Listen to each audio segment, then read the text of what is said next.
We brought this Myfit to install in this Toyota Tundra. Doing a dry fit, which means we're just placing the seat in the vehicle and looking at how it fits. I noticed that the car seat headrest will interfere with the vehicle headrest.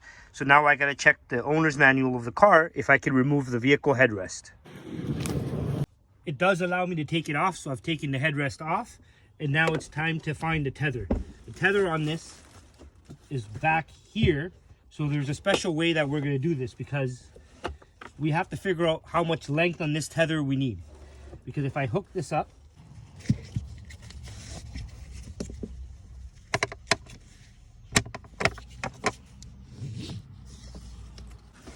close this and tighten, it's really difficult. So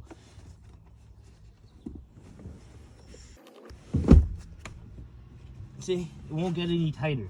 So we flip the seat forward, get it to the right tightness. Once it's at the right tightness, then we can go ahead and install the rest of the car seat.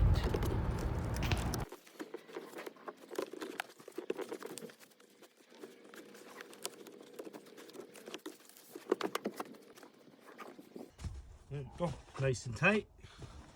Nice and tight. And the headrest will go up all the way.